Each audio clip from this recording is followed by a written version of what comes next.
Hello प्यारे student, welcome to JMS academy classes. स्वागत है आपका जेएमएस एकेडमी क्लासेस में। तो जितने भी students class 10th UP board में पढ़ रहे हैं उन सभी के लिए आज आपकी क्लास फिर से होने वाली है। और जैसा कि आप लोगों को पता है कि आपकी जितनी भी क्लासेस हैं वो स्टार्ट हो गई है धीरे धीरे।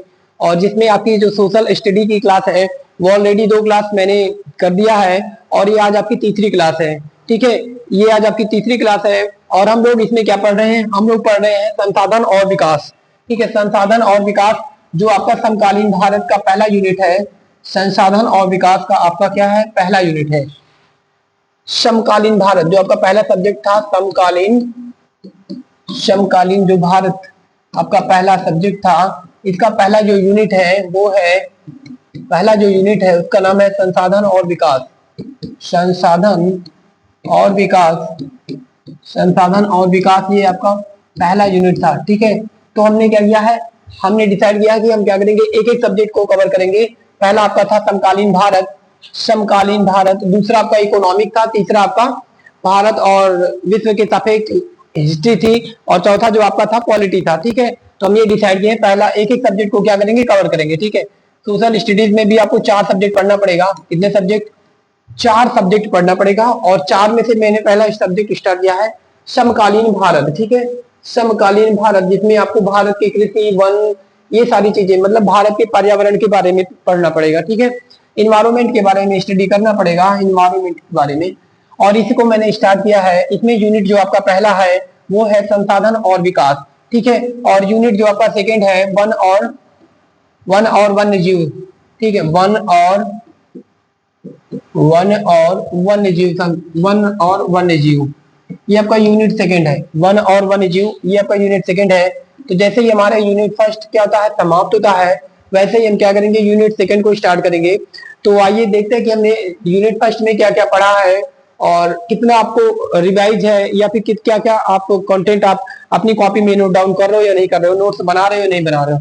सभी लोगों से, सभी बच्चों से हाथ जोड़कर निवेदन है कि सभी लोग क्या करो, नोट्स जरूर बनाओ। ठीक है, सभी लोगों से रिक्वेस्ट है कि आप नोट्स जरूर बनाओ, क्योंकि नोट से ये एक ऐसा हथियार है जब जो तुम्हें एग्जाम से लड़ने में मदद करेगा। ठीक है, तो बात करते हैं संसाधन और विकास की। तो देखो संसाधन और विकास, संसाधन और विकास जिसे हम लोग रिसोर्सेज एंड डेवलपमेंट भी कहते हैं। तो इसके बारे में मैंने आप लोगों को अच्छे से बताया कि संसाधन क्या होता है। संसाधन बेसिकली क्या होता है, जो हमारी हमारी जरूरतों को पूरा करता है, वही उसे हम क्या करते हैं, संसाधन कहते हैं। तो हमारी जरूरतों को क्या क्या चीजें पूरा करता है, देखो हमारे जीवन में बहुत सारी चीजें होती हैं जो हमारी जरूरतों को पूरा करती हैं। ठीक है, इसमें मैंने सारे टाइप्स के संसाधन के बारे में बात बताया कि हमारे पर्यावरण में उपलब्ध हर एक चीज वह संसाधन है जो हमारी आवश्यकता को क्या करती है, पूरा करता है। ठीक है, हमारी आवश्यकता को पूरा करता है, वह संसाधन कहलाता है। ये मैंने सब कुछ बताया। और संसाधनों के विकास में किसका मतलब क्या चीज हेल्प करता है, प्रौद्योगिकी। ठीक है, विज्ञान और प्रौद्योगिकी संसाधनों के विकास में बहुत ही महत्वपूर्ण सहायक है। ठीक है, साइंस, संसाधन के विकास में विज्ञान, संसाधन के यदि निर्माण करते हैं किसके द्वारा करते हैं, विज्ञान और प्रौद्योगिकी। ठीक है, साइंस एंड टेक्नोलॉजी के द्वारा, विज्ञान और प्रौद्योगिकी के द्वारा हम क्या करते हैं, विज्ञान और प्रौद्योगिकी के द्वारा संसाधन का विकास करते हैं। ठीक है, संसाधन का विकास करते हैं। जैसे आज हम जिस डिजिटल बोर्ड पर लिख रहे हैं ये विज्ञान और प्रौद्योगिकी की देन है, जो आप इस डिजिटल बोर्ड पर पढ़ रहे हो। ठीक है, जिस डिजिटल बोर्ड पर मैं लिख रहा हूँ ये विज्ञान और प्रौद्योगिकी के देन है जो इसको बनाया गया है। ठीक है, आप मोबाइल यूज कर रहे हो तो ये भी विज्ञान और प्रौद्योगिकी की देन है। जो जो आप मोबाइल यूज कर रहे हो, कंप्यूटर यूज कर रहे हो, ये सब किसके द्वारा संभव हो पाया है, ये साइंस और टेक्नोलॉजी के द्वारा। ठीक है, साइंस एंड टेक्नोलॉजी के द्वारा ही संभव हो पाया है। जो आप इस समय क्या कर रहे हो, बहुत ही टेक्नोलॉजी की चीजों को यूज कर रहे हो, चाहे वो मोबाइल हो, लैपटॉप हो, ठीक है, डिजिटल बोर्ड हो, कुछ भी हो, आप ये सब संभव किसके द्वारा हो पाया है, विज्ञान एंड टेक्नोलॉजी के द्वारा। ठीक है, और देखो एग्जांपल में यहाँ पर रिसोर्सेज, मैंने बहुत सारे रिसोर्सेज बताया। यहाँ पर जो रिसोर्सेज लिखे गए हैं ये आपके नेचुरल रिसोर्सेज हैं, प्राकृतिक संसाधन है। क्या है, प्राकृतिक संसाधन है। इसके बाद मैंने आप लोगों को पढ़ाया संसाधन, देखो ये जो है कोयला, पेट्रोल, डीजल, ये भी संसाधन है। और मैंने आपको बहुत सारे एग्जांपल भी बताए, कोयला, तेल, नेचुरल गैस और यहाँ पर कैरोसिन, एलपीजी, ये सब संसाधन है। आप लोग देखते जाओ कि मैंने क्या क्या पढ़ाया, फिर जहां से हमने नहीं पढ़ाया है वहां से फिर हम क्या करेंगे, स्टार्ट करेंगे। संसाधनों का प्रकार हमने आप लोगों को बताया संसाधनों का प्रकार बताया। तो देखो संसाधन के प्रकार में हमने क्या क्या बताया आप लोगों को, मानव निर्मित संसाधन बताया और उसके बाद प्राकृतिक संसाधन बताया। ठीक है, मानव निर्मित संसाधन और प्राकृतिक संसाधन, इसी तरीके से नवीकरणीय संसाधन, ठीक है, अनवीकरणीय संसाधन, ये नवीकरणीय संसाधन, अनवीकरणीय संसाधन, renewable energy, renewable resources, non renewable resources. ठीक है, और इसके बाद आप लोगों को पढ़ाया गया स्वामित्व के आधार पर पर्सनल रिसोर्सेज, ठीक है, community resources, national resources and international resources. ठीक है, ये सारी चीजें मैंने आप लोगों को पढ़ाया। ठीक है, ये सारी चीजें हमने आप लोगों को पढ़ाया कि इंटरनेशनल रिसोर्सेज क्या होता है, नेशनल रिसोर्सेज क्या होता है, कम्युनिटी रिसोर्सेज क्या होते हैं और पर्सनल रिसोर्सेज क्या होता है, ये सारी चीजें हम पढ़ चुके हैं। ठीक है, संसाधनों का विकास हम कैसे कर सकते हैं, संसाधनों का विकास कैसे कर सकते हैं, तो देखो संसाधनों के विकास में भी हम लोग इसके बारे में पढ़े हैं। ठीक है, कि संसाधन का विकास हम कैसे कर सकते हैं। मानव ने संसाधनों का अंधाधुंध उपयोग किया है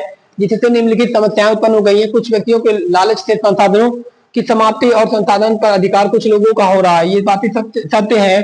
जैसे आज अधिकतर हमारे भारत के जितने भी रिसोर्सेज हैं, वो चाहे कोयले की खान हो या फिर तेल के भंडार हो, कुछ भी हो, उस पर हमारे दो लोगों का ही क्या है, कब्जा है, एक तो अडानी और एक अंबानी। ठीक है, एक अडानी और एक अंबानी, दो लोगों का ही क्या है, ज्यादा अधिकार है, जिस पर वो क्या कर रहे हैं, मनमानी तरीके से, अंधाधुंध तरीके से उसको क्या कर रहे हैं, खनन कर रहे हैं। ठीक है, मतलब रिसोर्सेज का यूज कर रहे हैं। ठीक है, जिससे उसकी समाप्ति हो रही है। हमारे भारत में रिसोर्सेज संसाधन की समाप्ति हो रही है। ठीक है, और उसके बाद अंधाधुंध तरीके से तो खनन कर ही रहे हैं, इसके साथ साथ मनमानी तरीके से उसे यूज कर रहे हैं। ठीक है, मनमानी तरीके से उसे यूज कर रहे हैं, जिसके कारण संसाधन का विकास न होकर ह्रास हो रहा है। ठीक है, विकास न होकर ह्रास हो रहा है और पर्यावरण संबंधी समस्याएं भी उत्पन्न हो रही हैं। सतत पोषणीय विकास क्या होता है, तो देखो सतत पोषणीय विकास, सस्टेनेबल जो डेवलपमेंट होता है, सस्टेनेबल जो डेवलपमेंट होता है, ये क्या होता है, देखो जब विकास होने के क्रम में पर्यावरण को नुकसान ना पहुंचे। मतलब जैसे मैं क्या कर रहा हूँ, पेट्रोल को जला भी रहा हूँ, पेट्रोल को जला भी लूं, गाड़ी चल भी जाए, ठीक है, गाड़ी चल भी जाए और पर्यावरण को नुकसान ना हो, मतलब पर्यावरण का नुकसान ना हो, पर्यावरण का, मतलब CO2 जो निकल रही है वो निकले ना। ठीक है, तो इस तरीके की टेक्नोलॉजी के अगर हम क्या कर रहे हैं, संसाधन का उपयोग कर रहे हैं, तब उसे क्या बोला जाता है, सतत पोषणीय विकास बोला जाता है।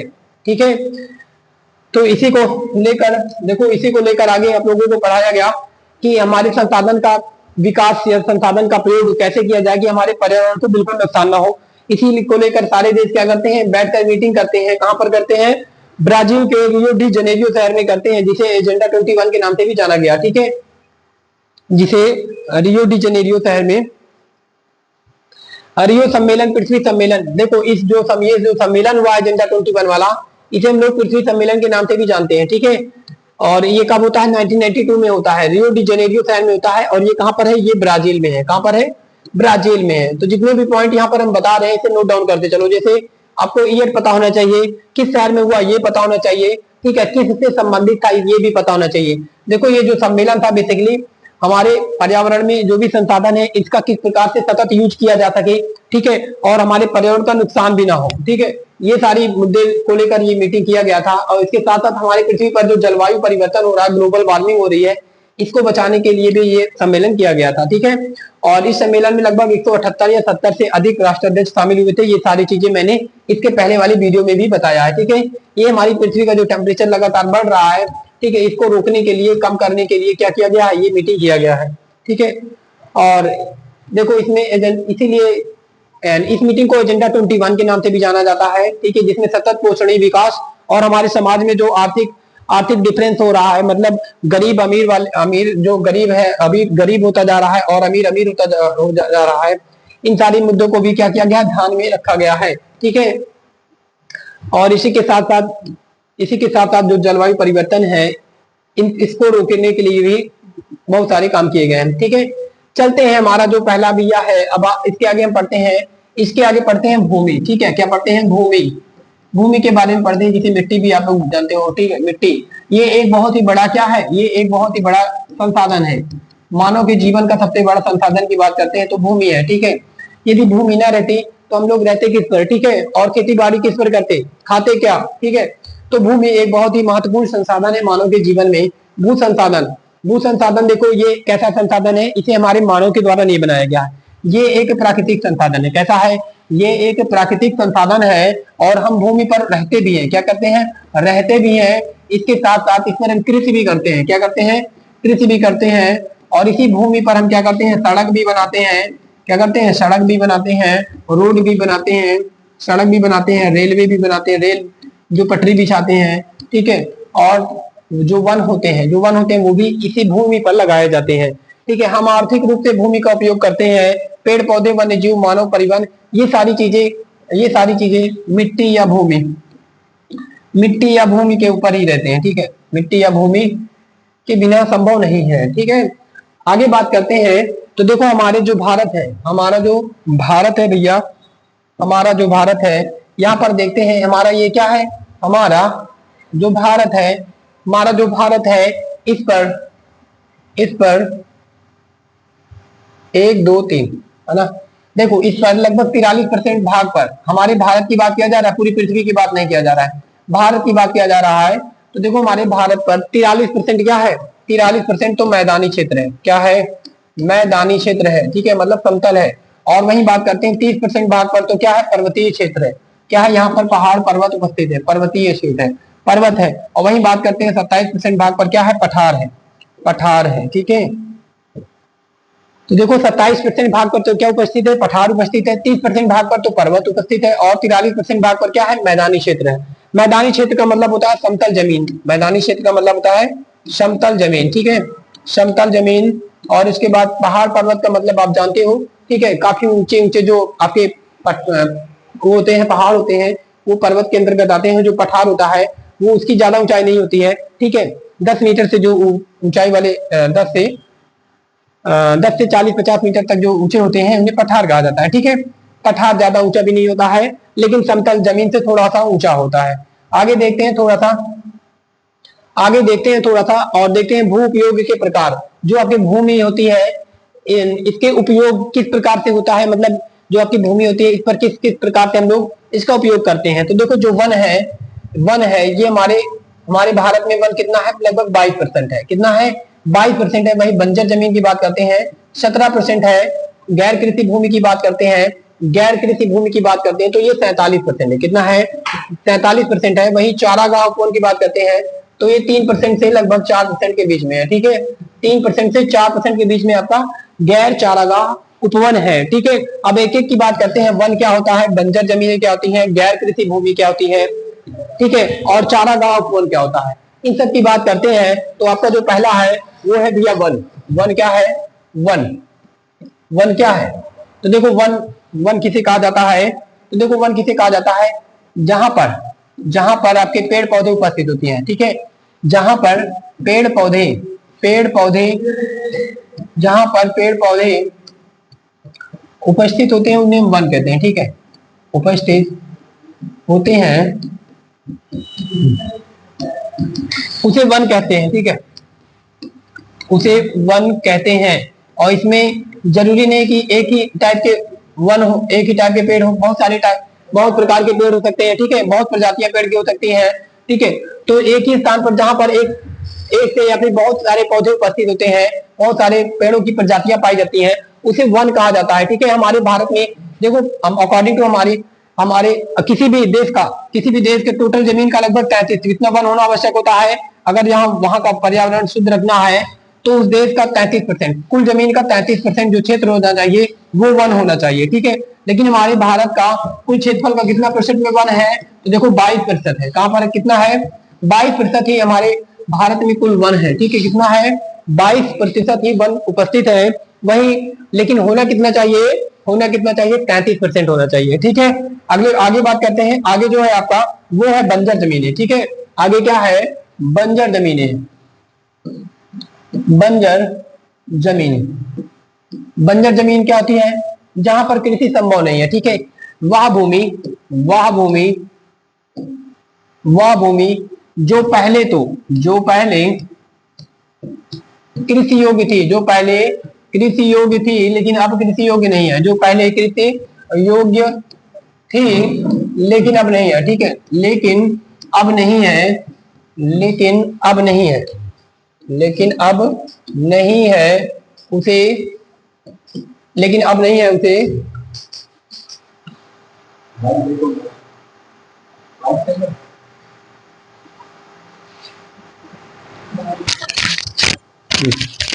लेकिन अब नहीं है उसे बंजर जमीन कहा जाता है। ठीक है, उसे बंजर बंजर भूमि कहा जाता है, बंजर भूमि कहा जाता है। ठीक है, कहा जाता है। तो ये हमारे भारत में, ये हमारे भारत में कितनी है, ये हमारे भारत में लगभग 17% है। कितना है? 17% उपस्थित है। ठीक है, हमारे भारत में कुल कितनी बंजर भूमि है? हमारे भारत में कुल कितनी बंजर भूमि है? तो 17% बंजर भूमि है। ठीक है, वही बात करते हैं, वही बात करते हैं गैर कृषि भूमि की, गैर कृषि भूमि की, जहां पर खेती बाड़ी नहीं किया जा सकता। गैर कृषि भूमि, गैर कृषि जो भूमि है भैया, गैर कृषि जो भूमि है जहां पर खेती नहीं किया जा सकता। ठीक है, जहां पर खेती नहीं किया जा सकता, जहां पर खेती या जिसे कृषि भी बोला जाता है, जहां पर कृषि नहीं किया जा सकता, कृषि नहीं किया जा सकता, कृषि नहीं किया जा सकता, उसे क्या बोला जाता है? गैर कृषि भूमि कहा जाता है। जैसे पर्वत, पठार, रेगिस्तान। ठीक है, जैसे पर्वत, पठार, रेगिस्तान। ठीक है, रेगिस्तान, रेगिस्तान, ये सारी क्या है? आपकी गैर कृषि भूमि है। ठीक है, क्या है? गैर कृषि भूमि है, भूमियां है। ठीक है, इसे क्या बोला जाता है? गैर कृषि भूमि बोला जाता है। और ये कितनी है? ये तो भैया बहुत ज्यादा है भारत में। कितना है? ये आपके 47% है। कितना है? 47%, 43% है। कितनी है? कितनी है लगभग आपके? तो ये देखो 43% है। कितनी है? 43% आपकी भूमियां क्या है? गैर कृषि भूमियां है। वही बात करते हैं, वही बात करते हैं चारागाह की। तो यहाँ पर देखो, यहाँ पर 43% लिख लेना। वही बात करते हैं चारागाह की, उपवन। चारागाह जो उपवन है ये कितने हैं? ये किसे कहा जाता है? चारागाह उपवन, ये किसे कहा जाता है? चारागाह उपवन का मतलब होता है जहां पर क्या होते हैं? जहां पर ऐसा स्थान, ऐसे ऐसी जमीनें, ऐसी भूमियां जहां पर हमारे जानवरों को चरने के लिए छोटी छोटी घासें, पेड़ पौधे जाम आते हैं, उगाते हैं, उन्हें चारागाह उपवन कहा जाता है। ठीक है, जिस स्थान पर, जिस भूमि पर, जिस भूमि पर जानवरों के चरने के लिए, जानवरों के चरने के लिए, चरने के लिए, चरने या खाने के लिए, खाने के लिए छोटी छोटी घासें या पेड़ पौधे उगाते हैं, छोटी छोटी, छोटी छोटी घासें या पेड़ पौधे, छोटी छोटी घासें या पेड़ पौधे, पेड़ पौधे उग आते हैं, उग आते हैं, उग आते हैं, उग आते हैं, उन्हें उन्हें क्या कहा जाता है? चारागाह बोला जाता है। क्या बोला जाता है? चारागाह बोला जाता है। ठीक है, चारागाह कहते हैं और कहते हैं। ठीक है, और ये हमारे भारत में कितना उपस्थित है? ये हमारे भारत के कुल क्षेत्रफल का लगभग 3.15% से लेकर 4.11% तक उपस्थित है। ठीक है, तो देखो पॉइंट में कुछ है, 3.15% से लेकर 4.11% तक ये हमारे भारत के कुल क्षेत्रफल में उपस्थित है। ठीक है, तो चारागाह क्या होता है ये आपको समझ में आ गया होगा। गैर कृषि जो भूमि होती है ये क्या होता है आपको समझ में आ गया होगा। और जो बंजर भूमियां हैं ये क्या होता है ये अभी आपको समझ में आ गया होगा। वन क्या होता है ये भी आपको समझ में आ गया होगा। और किसी भी देश में कितना वन होना चाहिए कुल क्षेत्रफल का? तो देखो किसी भी देश में कुल 33% क्षेत्रफल होना चाहिए अगर शुद्ध पर्यावरण रखना है देश का तब। ठीक है, लेकिन हमारे भारत में कुल 22% ही क्या है? हमारे भारत में कुल 22% ही वन है टोटल क्षेत्रफल का।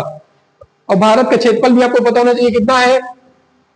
32,87,263 किलोमीटर स्क्वायर में है। ठीक है, इतना क्षेत्रफल भारत का है। ठीक है, आगे बात करते हैं, आगे देखते हैं थोड़ा सा, आगे देखते हैं। आगे हम लोगों को पढ़ना पड़ेगा।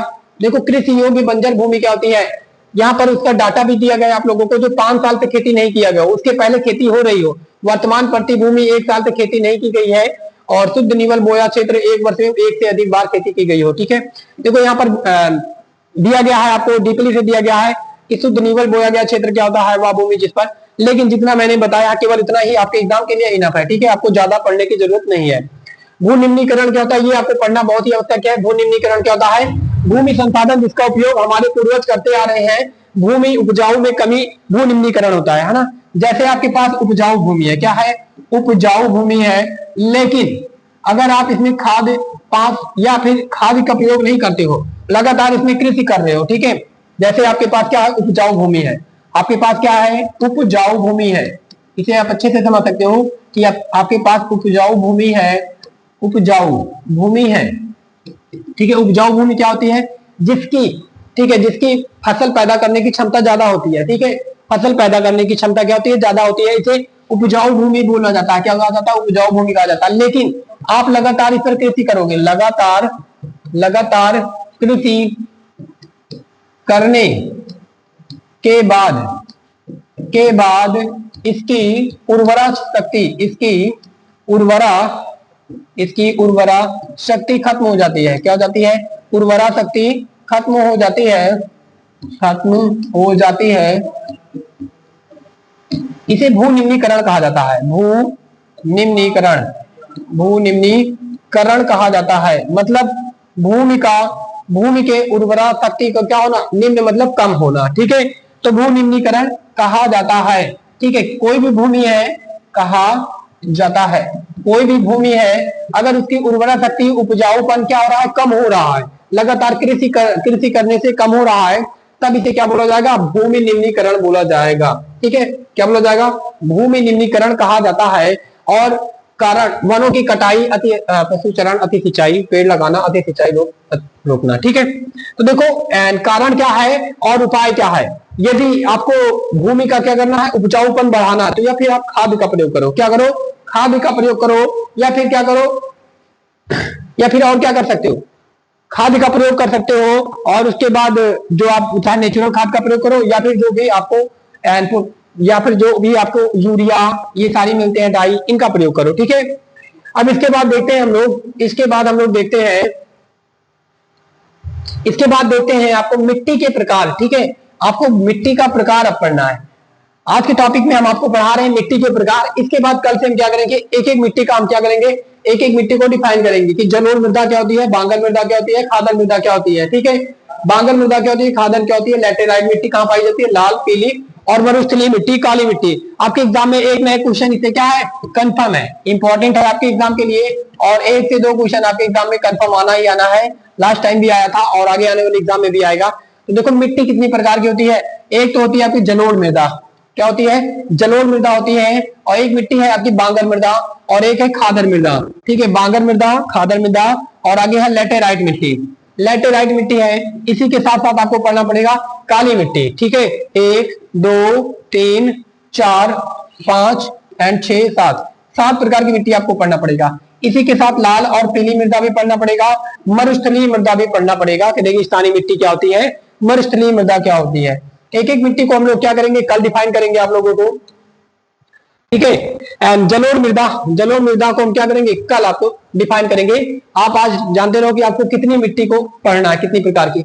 तो 7 प्रकार की मिट्टियां पढ़ना है, जलोढ़ मृदा, खादर मृदा, लैटेराइट मिट्टी, काली मिट्टी और लाल और पीली मिट्टी। और इसी के साथ साथ रेगिस्तानी मिट्टी को पढ़ना है, ठीक है। खादर बांगर को भी पढ़ना है। इस तरीके की 7 प्रकार की मिट्टियों को पढ़ना है। और कल क्या करेंगे, कल हम इसे अच्छे से डीपली से पढ़ाएंगे विद पिक्चर, ठीक है।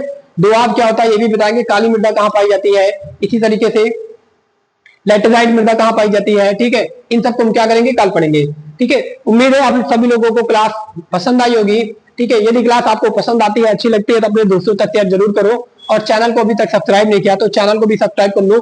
आपके कक्षा 10 के सामाजिक अध्ययन का टेंशन बिल्कुल भी नहीं लेना है, क्योंकि इसको हम क्या करेंगे, विद पिक्चर आपको अच्छे से पढ़ाएंगे, जो कि जिससे आपके एग्जाम में एक भी क्वेश्चन ना छूटे, ठीक है। पिछले बार का पेपर आप उठा के देख लेना, जितना भी कंटेंट हमने पढ़ाया उसमें से कोई ना कोई जरूर क्वेश्चन आया होगा, ठीक है। तो मिलते हैं इसी तरीके नेक्स्ट क्लास में, तब तक के लिए जय हिंद, जय भारत।